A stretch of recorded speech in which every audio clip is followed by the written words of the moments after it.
Hallo! Ich bin Jules. Ich bin der Toni. Und willkommen in der Cat Cave. Yay! Heute möchten wir über was quatschen, was diese Woche aktuell ist. Und zwar Pokémon Go! Pokémon Go! Pokémon, Leerzeile, großes G. Oh. Die eine Hälfte von euch denkt jetzt wahrscheinlich, was? Und die andere Hälfte denkt so, oh mein Gott, ja! Ist also ein Spiel, bei dem ihr rausgehen müsst. Und zwar funktioniert das Ganze auf Android oder iPhone. Die Pokémon Company arbeitet seit 2 Jahren an diesem Spiel zusammen mit Niantic und Nintendo. Also es ist so eine Dreier-Kooperation, ein flotter Dreier. Wie spielt man dieses Spiel? Also man lädt sich das Spiel natürlich runter auf sein Smartphone und dann, wenn man in der echten Welt unterwegs ist, benachrichtigt einen das Spiel, falls ein Pokémon in der Nähe ist, das man fangen kann, oder falls ein anderer Trainer in der Nähe ist, gegen den man kämpfen kann. Indem man eben Pokémon in der echten Welt findet und einfängt, kann man eben Pokémon sammeln.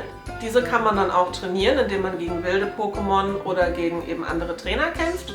Und so ist es eigentlich ein klassisches Pokémon-Spiel ohne die Pokémon-Welt. Soll nächstes Jahr rauskommen schon? Habe ich gehört? Ja. Glaub ich, im Trailer, ja? Nächstes Jahr hat Pokémon 20-jähriges Jubiläum. Ja. Und das ist wohl der perfekte Zeitpunkt, um mal etwas auf den Markt zu bringen, was die Fans der ersten Stunde richtig gut finden. Richtig, wer den Trailer noch nicht gesehen hat, sollte den Trailer auf jeden Fall gucken. Der Hier, ist da. geil. Hier so, Der da draufklicken. Cool. Und dann könnt ihr den Trailer sehen. Ich habe von vielen gelesen, dass sie bei dem Trailer weinen mussten. Ja. Weil sie so emotional wurden. Ich nicht. Ich natürlich auch Auch nicht. nicht. Nein. Niemand hier.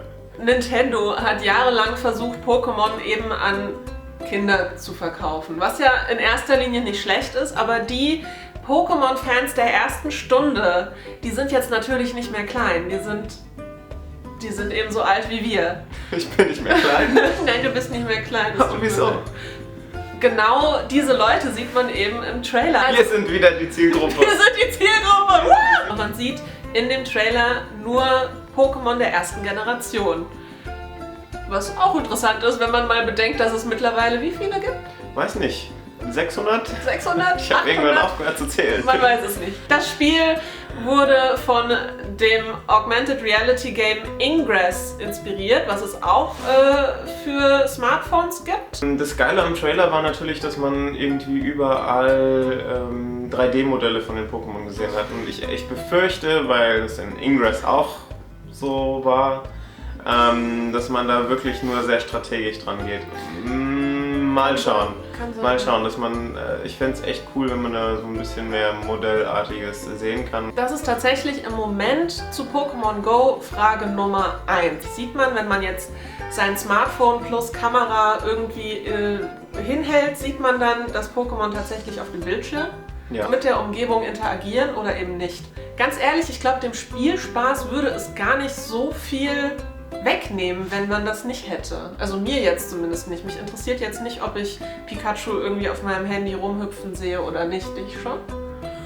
Doch, ich fände es ganz cool. Ich bin natürlich auch Fan der ersten Stunde sozusagen und da war alles noch sehr strategisch. Also du hast auch nur so ein Bildchen gehabt. Mach doch den nächsten Schritt, pack das da rein. Das wäre cool. Ja. Zusätzlich zu der App, die man natürlich auf seinem Smartphone hat, gibt es noch etwas, das nennt sich Pokémon Go Plus.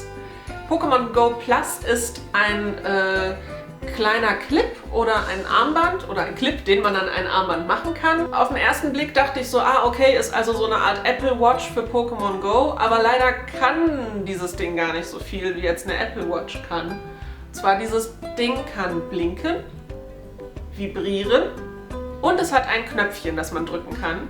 Was dieses Knöpfchen genau macht, weiß man nicht. Idee war, dass du nicht die ganze Zeit auf deinen Bildschirm von deinem Handy schaust. Genau. Wobei, ganz ehrlich, wenn ich es spielen will, dann schaue ich die ganze Zeit auf den Bildschirm von meinem Handy. Also vor allem, wenn dir das Ding gar nicht sagt, was gerade passiert, dann musst du doch wieder auf dein Handy schauen. Ja. um zu gucken, was ist denn jetzt passiert, warum vibriert das denn jetzt? Kriegen die das hin, dass auf der ganzen Welt genug Pokémon versteckt sind auf den Landkarten, dass ich tatsächlich jetzt zum Beispiel, wenn ich nur hier in Deutschland unterwegs bin, dass ich eine gute Anzahl an guten Pokémon fangen kann? Also ich glaube, einerseits ist es ja interessant, dass gerade, also wenn die das limitieren würden, dass du vielleicht in, was weiß ich, am Brandenburger Tor findest du jetzt das Shiny Glurak oder sowas in die Richtung. Das wäre ja richtig geil, wenn du nur so eine bestimmte Anzahl hast. Ich glaube tatsächlich, dass einfach nur überall random Pokémon verstreut sein werden und dass du das überall finden kannst, was du willst. Was natürlich auch cool wäre, wenn die Locations der Pokémon auch tatsächlich Sinn machen würden. Zum Beispiel, dass du Wasser-Pokémon nur an Wasserstellen fangen kannst. Aber dann wäre es natürlich auch so, dass du Geist-Pokémon nur auf Friedhöfen fangen kannst. Ich wollte gerade sagen, wo findest du Tragosso? Wäre natürlich schon seltsam, wenn dann plötzlich lauter Leute auf Friedhöfen mit ihren Smartphones rum und ich hab's gefunden! Was passiert, wenn ein Pokémon in meinem Haus ist? Kommen dann Leute, klopfen bei mir an die Tür? Ja. Entschuldigen, Sie haben da einen Bisasam in Ihrer Wohnung und das fehlt mir noch in meiner Sammlung. Könnte ich einfach das kurz fangen? Ja? Nein! Doch, bitte? Also, Nein! Doch. Das frage ich mich, wie die das verhindern wollen. Die hatten ja bisher auch Karten in den Pokémon-Spielen integriert, die immer nach echten Orten sozusagen gemünzt waren. Also am Anfang irgendwie in Japan natürlich, aber irgendwann auch ein Spiel, wo so ein bisschen Frankreich oder Paris als Map-Vorlage gegeben wurde. Und insofern ist es wahrscheinlich auch gar nicht so schwer, dann auch zu sagen, okay, da findest du den und da findest du das. Oder es funktioniert wirklich einfach komplett zufällig. Eine Frage, die ich mir auch stelle, wie du vorhin gesagt hast, wenn es am Brandenburger Tor ein Glurak zu fangen gibt, Ja. kann das dann jeder fangen? Also irgendwie unendlichfach? Oder ist das dann einmal da und der zuerst hinkommt und dieses Glurak fängt, hat es dann gefangen und es ist weg und es taucht an anderer Stelle wieder auf? Ich glaube letzteres. Das fände ich auch viel, viel spannender, wenn Pokémon einzigartig sind und nicht irgendwie einfach nur wie beim Geocaching einfach ein Cache ist, der eingesammelt werden kann von jedem. Was ich auch mehrfach gelesen habe, die Fans wünschen sich auch bei Pokémon Go Arenaleiter. Vielleicht Spieler, die besonders gut sind, dass die den Arenaleiter-Status bekommen. Und dann können die herausgefordert werden von anderen und Badges, also digital natürlich, Badges verteilen. Das fände ich auch geil. Das wäre cool. Arenaleiter von Wixhausen? Nein. Ich fordere dich zum Kampf heraus. Ich arbeite. Es muss sein. Die letzten 10 Male hast du es auch nicht geschafft. Was denn? Georock. Ich hab eine Wasserarena.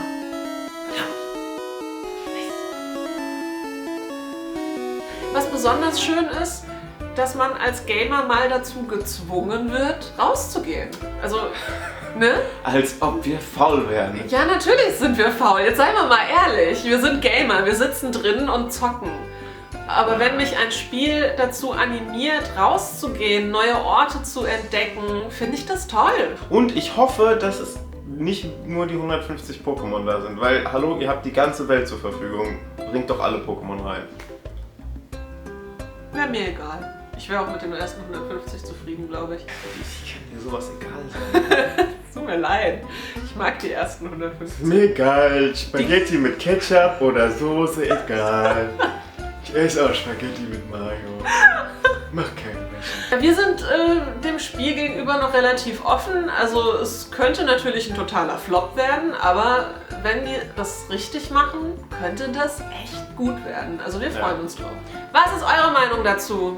Gefällt euch Pokémon Go als Idee oder sagt ihr, nee, Gamer sollen bitte drinnen bleiben und drinnen zocken und uns nicht in der echten Welt auf den Sack gehen? Nee, ehrlich jetzt. Ehrlich jetzt. So mal Hand aufs Herz.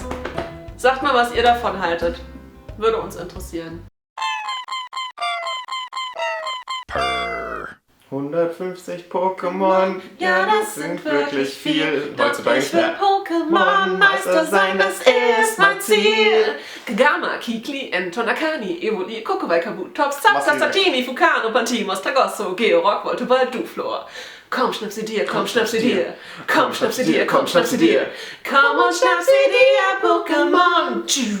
Glu, Texo, Shillock, Mewtwo, Toxa, Aerodactyl, Ammonitos, Fleckmon, Taubos, Arbok, Leute, das war's!